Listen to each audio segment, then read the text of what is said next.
Assalamualaikum warahmatullahi wabarakatuh. Kembali lagi bersama saya, Bu Ayu dari SMP Negeri 34 Surabaya. Anak-anak, bagaimana kabar kalian hari ini? Semoga kita semua senantiasa diberi kesehatan ya. Tetap semangat meskipun masih belajar dari rumah. Sebelum kita memulai pembelajaran hari ini, mari kita berdoa menurut agama dan kepercayaan masing-masing. Berdoa dimulai.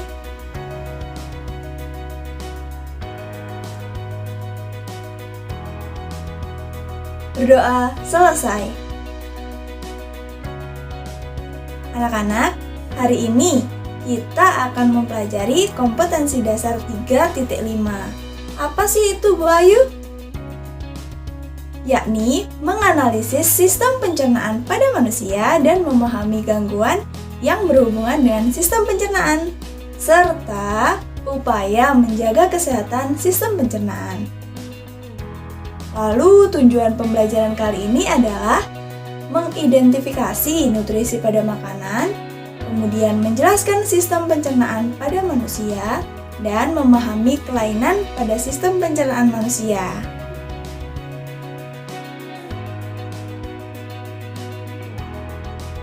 Sebelum kita masuk pada materi utama, coba perhatikan gambar berikut ini. Gambar apa saja, ayo? Ya, benar. Terdapat beragam makanan dan ada orang yang sedang makan. Berdasarkan pendapatmu, tuliskan apa sih nutrisi itu dan bagaimana makanan tadi dapat dicerna oleh tubuh. Untuk mengetahui pendapatmu sudah benar atau belum, mari kita bahas bersama-sama ya. Materi pertama yakni tentang nutrisi. Apa sih nutrisi itu? Iya, benar. Nutrisi adalah berbagai zat atau elemen yang dibutuhkan oleh tubuh untuk bisa menjalankan sistem dengan baik. Nutrisi dalam makanan sendiri terdiri dari karbohidrat, protein, lemak, vitamin, dan mineral. Oke, setelah kita mengetahui apa itu nutrisi, coba perhatikan gambar berikut ini. Ini ada gambar sepiring nasi dengan sayur dan lauk. Menurutmu, apakah makanan tersebut sudah mengandung nutrisi yang kita bahas sebelumnya? Coba perhatikan baik-baik.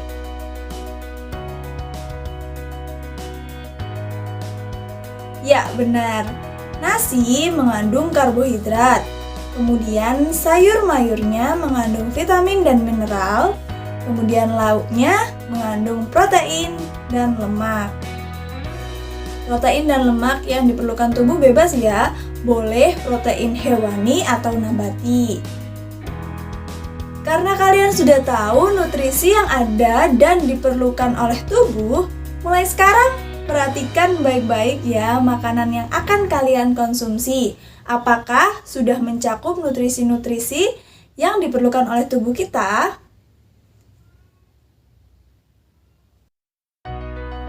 Sistem pencernaan manusia. Pencernaan sendiri artinya mengubah makromolekul menjadi zat yang mudah diserap tubuh atau mikromolekul.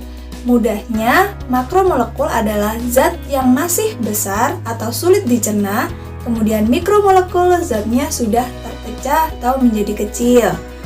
Contohnya adalah karbohidrat menjadi glukosa, protein menjadi asam amino, dan lemak menjadi asam lemak gliserol.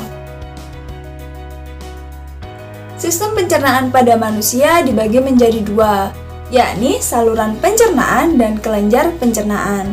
Saluran pencernaan adalah saluran yang dilalui makanan, sedangkan kelenjar pencernaan adalah organ yang mengeluarkan enzim untuk membantu mencerna makanan.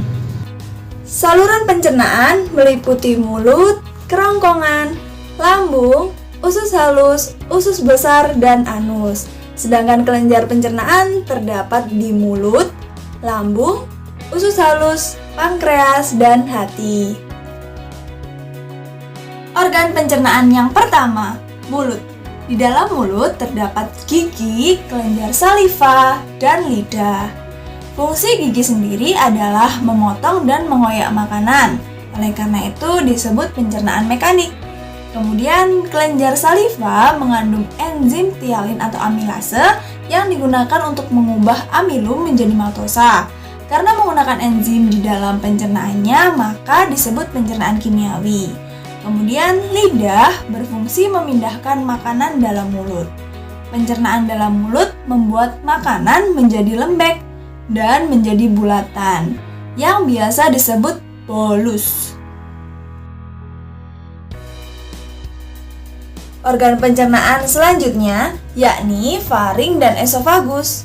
Faring adalah saluran yang memanjang dari bagian belakang rongga mulut sampai ke permukaan kerongkongan. Nah, di dalam esofagus sendiri terdapat gerakan seperti meremas-remas yang dapat mendorong bolus ke lambung. Gerakan ini biasa disebut gerakan peristaltik. Lambung. Di dalam lambung terdapat otot lambung yang apabila berkontraksi bisa mengaduk-aduk bolus. Kemudian terdapat getah lambung yang terdiri atas HCl, pepsin, dan renin.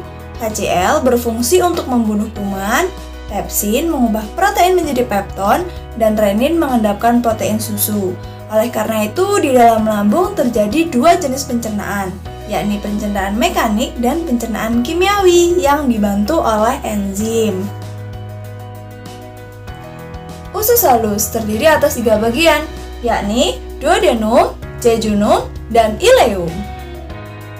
Duodenum atau usus 12 jari terhubung dengan pankreas dan empedu. Pankreas menghasilkan enzim tripsin yang mengubah pepton menjadi asam amino, amilase mengubah amilum menjadi maltosa, lipase mengubah lemak menjadi asam lemak dan gliserol. Sedangkan kantong empedu menghasilkan getah empedu yang fungsinya mengemulsikan lemak agar lebih mudah dicerna oleh tubuh. Jejunum atau usus tengah. Di dalam jejunum terjadi pemecahan zat makanan sebelum diserap oleh tubuh. Kemudian ileum atau usus penyerapan. Di dalam ileum terdapat jonjot usus yang menyerap zat-zat makanan. Organ pencernaan terakhir yakni usus besar. Bahan makanan yang sampai pada usus besar dikatakan sebagai bahan sisa. Usus besar mengatur kadar air pada sisa makanan. Terdapat mikroorganisme yang membantu proses pembusukan makanan. Contohnya bakteri E. coli. Berikut ini adalah bagian-bagian dari usus besar. Ada kolon ascendens atau kolon naik, kolon transversum atau kolon mendatar, dan kolon descendens atau kolon menurun. Di sini juga terdapat kolon sigmoid yang berfungsi sebagai tempat penyimpanan feses sementara sebelum dibuang melalui anus. Untuk mengetahui lebih jelasnya bagaimana mekanisme pencernaan makanan pada tubuh manusia, mari kita simak video berikut ini ya. Makanan yang kita makan dihaluskan terlebih dahulu oleh gigi dan enzim yang ada pada kelenjar saliva. Hasil pencernaan di mulut disebut bolus. Bolus sendiri didorong masuk ke lambung akibat gerakan peristaltik atau gerakan meremas-remas yang dilakukan oleh esofagus.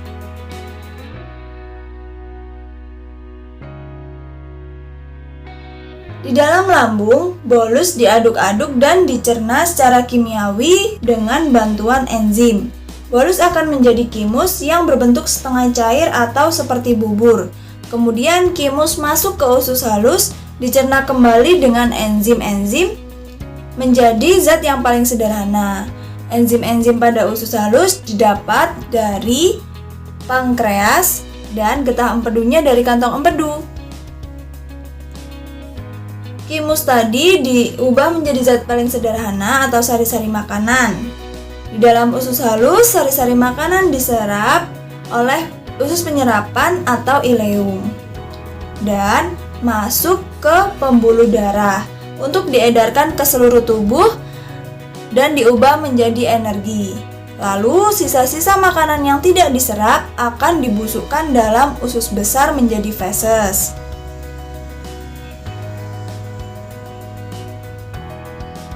Yang selanjutnya, feses ini akan dikeluarkan melalui anus.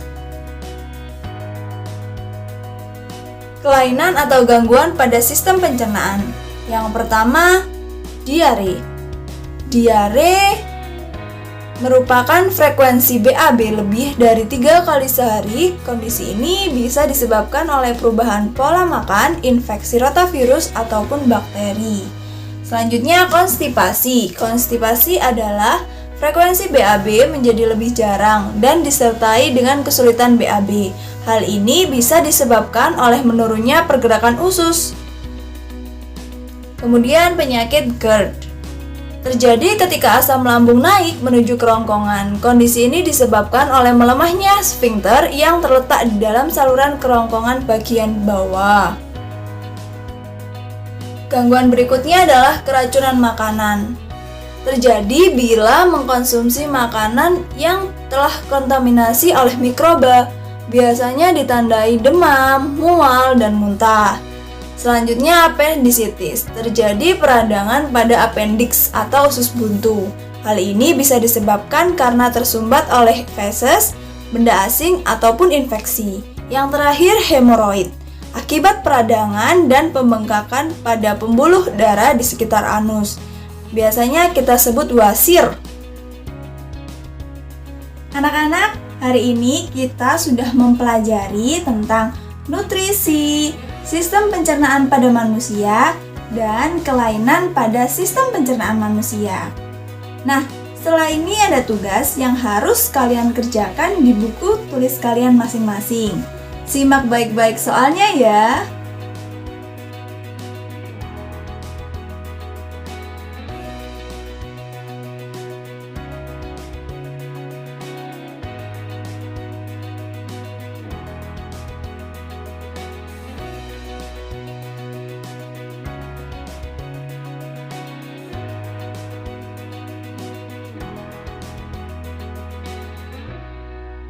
Anak-anak, berikut ini adalah link yang bisa kalian buka di rumah jika kalian kesulitan membaca dari tayangan yang saya berikan sebelumnya.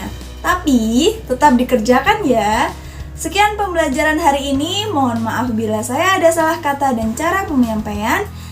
Wassalamualaikum warahmatullahi wabarakatuh.